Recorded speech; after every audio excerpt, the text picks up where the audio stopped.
On behalf of the Westmont Senior Boys, I'd like to welcome you guys to our night of slam poetry.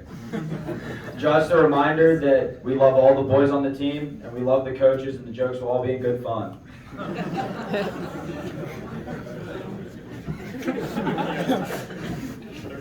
I had the Westmont record for most shots off target. Somehow, I did not get listed on the transfer market.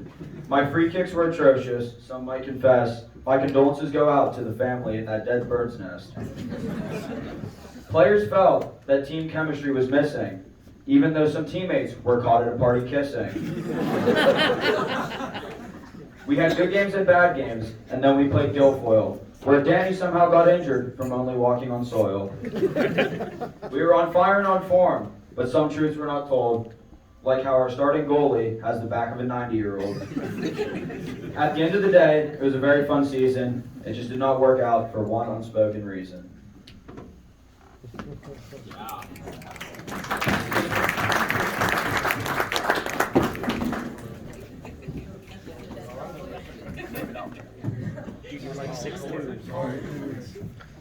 We had an alright season this fall. Billy's heading was not good at all. Connor decided to dye his hair the color of these walls. I'm still wondering if he has balls.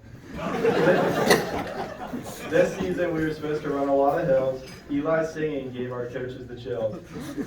Scott got caught peeking over a stall, which caught him a case after all. We showed up to Bedford hoping to become the goats, and we ended up shoving it down their throats. During Hell Week, we thought Coach was joking, but Will wasn't there because his charger was broken. We would have won if Zach shot stayed bending, but we ended up having a premature ending.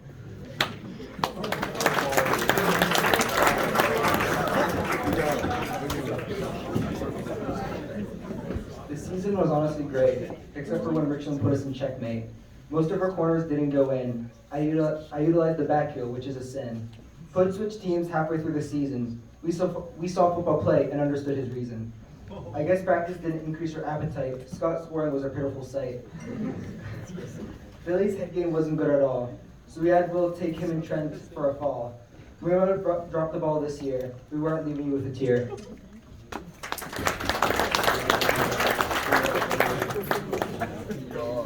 Roses are red, violets are blue. We saw this season through. Coach, you owe me some shoes.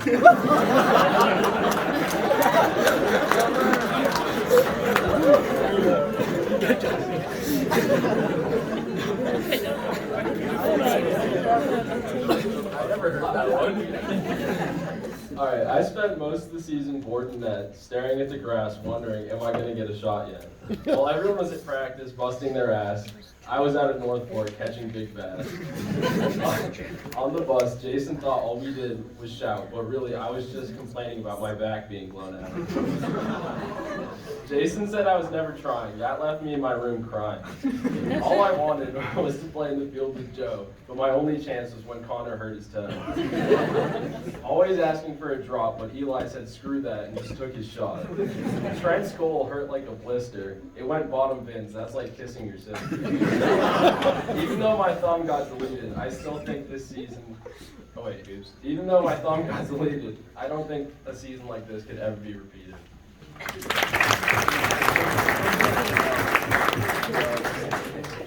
This year started out great, then I caught Connor on a date. We always wondered where was Will. We told Jason, I don't know, that was the drill. Johnstown was a breeze if I'm being honest, but Liam not letting them score was not promised. We all know Connor made Riverhounds, but he's the most overrated player on these grounds. I got made fun of for my trim, but I couldn't see. It looked just like an upside-down Christmas tree.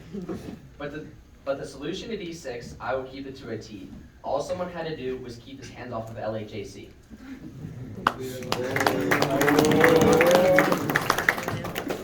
The season started off with a bang.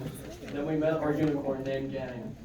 We always enjoyed a good team run, but Connor liked to go to Walmart for some fun. Somehow I scored the only free kick. Then Connor tried to take Ian's girl. He thought he was slick. I ended the season hurt. Connor ended the season with a ripped shirt. The season would not have been the same without Scott.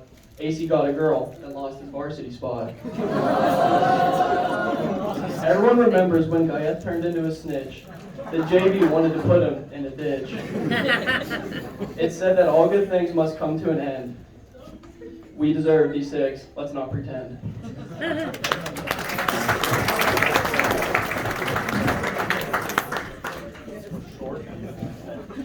Oh god. The season started out strong, but my heading technique was all wrong. Stood in the back, defending my team, waiting for offense to run out of steam.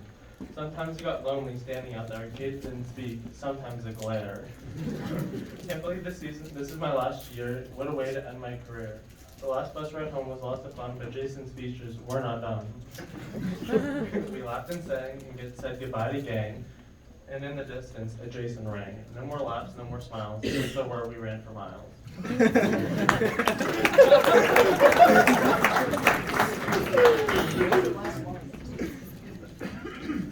The season ended short.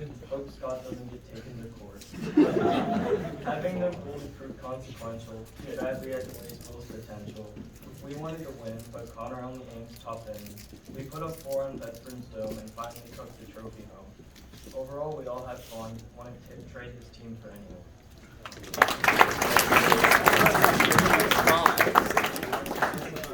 Districts were cold for my position of bench. It was especially bad since Maine had a stench. Corona just dipped in the middle of the season. I strongly suspect Maine's smell was the reason. Leviathan had the best fade on the team. No, the best fade in the land, I should say. Damien wouldn't get one because of band.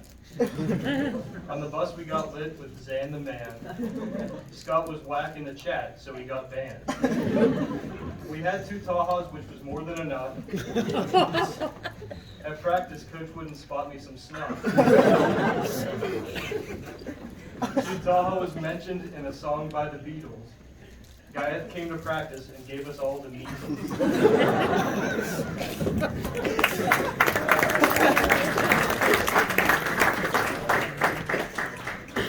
We treated Central Cambria like a slaughterhouse. Still don't know who decorated Mr. Matthews' house. Spent most of my time on the sideline. On a scale of 1 to 10, Maine's BO was a 9. The view was nice and coach was to blame. It's like I was playing a FIFA game. Daniil was being a bum on the bus, and the freshmen were always making a fuss. Only 1 tap and goal for me, so naturally I'll say,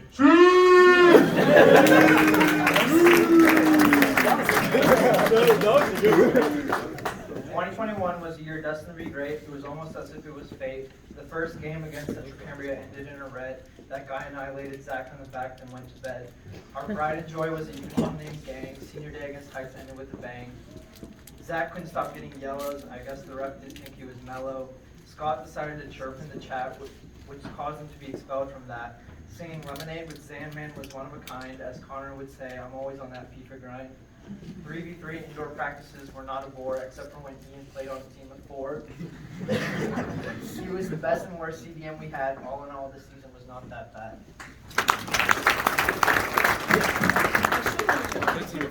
I'm not gonna lie, the season didn't go as planned. It's kind of crazy how many times Scott got banned. Billy once again sounded like a little girl, and that's why Glover quit. I think it made him hurl. There were times on the field when we should have pulled the trigger, but it doesn't matter. It's all over now. The things that the Richmond fans scream, that's people making a scene. Sandman and Leviathan, I love you the most. That's the end of my poem. Peace out to my bros.